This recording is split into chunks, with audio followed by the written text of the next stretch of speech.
Alors, monsieur Jean-Louis Everhardt, bonjour. Vous êtes en charge du développement rural à la Direction générale agriculture de la Commission européenne.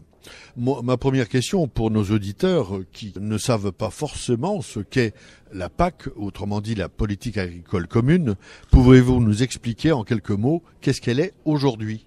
Je vous répondrai que la PAC, c'est d'abord la politique européenne la mieux connue, c'est celle dont on parle sans doute le plus. Alors, peut-être mettons les choses dans leur perspective par rapport au budget. Le budget européen représente 1/100 de notre richesse.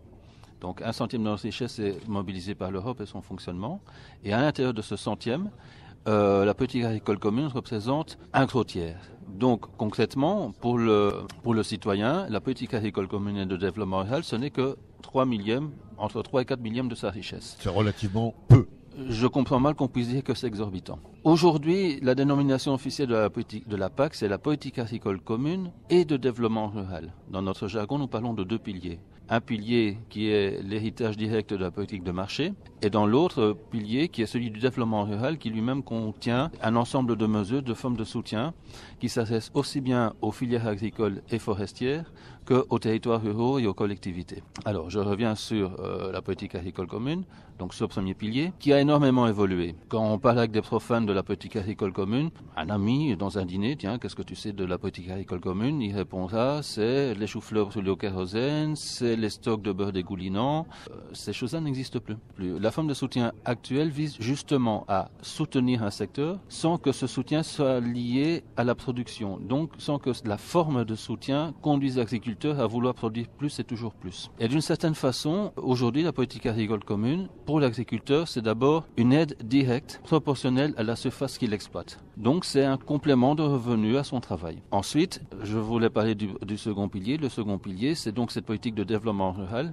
La question vaste, qu'est-ce que le développement rural? La réponse européenne à cette question, beaucoup d'autres réponses sont possibles. C'est plusieurs choses. D'abord, le soutien, l'aide par le soutien à l'investissement des producteurs, donc l'aide à l'outil, et aussi des formes de compensation pour des handicaps naturels ou sinon pour rémunérer des engagements pris par les agriculteurs dans leurs pratiques pour que ces pratiques soient plus favorables à l'environnement.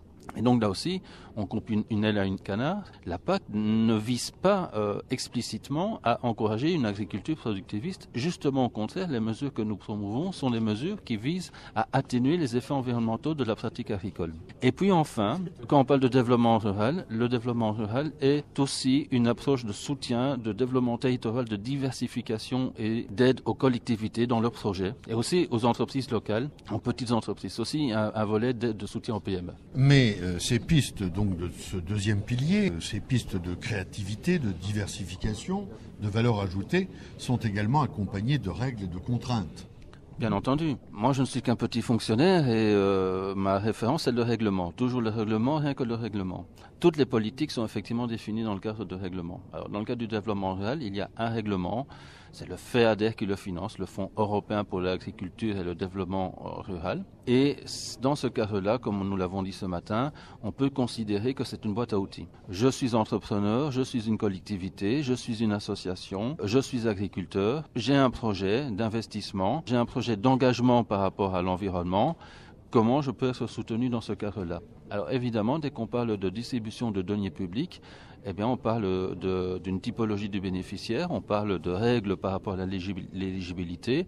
Je ne pense pas que le citoyen accepte qu'on donne de l'argent sans un minimum de contraintes. Et en effet, il y a des contrôles qui sont faits par rapport au bon usage de ces subventions. Ces contrôles sont plus ou moins contraignants, mais à partir du moment où on s'inscrit dans une logique contractuelle et que les règles sont bien définies, je ne pense pas que ça doit poser de problème.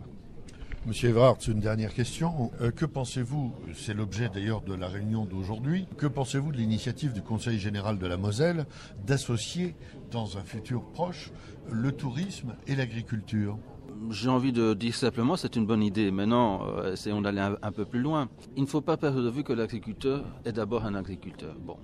Et pourtant, depuis à peu près une quinzaine d'années, l'idée de la diversification apparaît dans les politiques européennes. Et s'inscrit dans un contexte où, en effet, la politique agricole commune d'il y a longtemps avait tellement bien fonctionné, qu'elle avait tellement bien atteint ses objectifs et qu'elle produisait pour nourrir, mais dans des quantités qui dépassaient les besoins du marché. Et donc, la difficulté auxquelles étaient confrontés les décideurs politiques d'il y a une vingtaine d'années, c'est comment parvenir à maîtriser cela. Le point de rupture dans l'histoire de la politique agricole commune, c'est 1992. Je suis belge.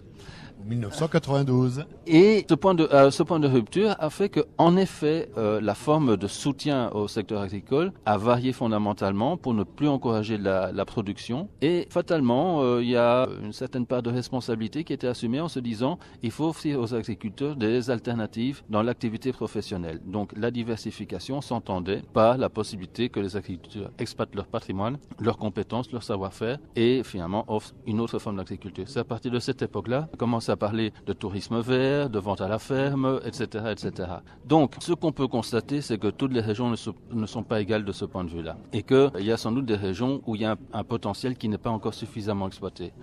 Que cette région, que ce département, que la Moselle, pose la question et réunisse près de 500 acteurs professionnels d'agriculteurs pour se poser la question de voir ce qu'il en est, je pense effectivement que ça ne peut être qu'une très bonne initiative. Eh bien, Monsieur Evrard, je vous remercie. C'est moi.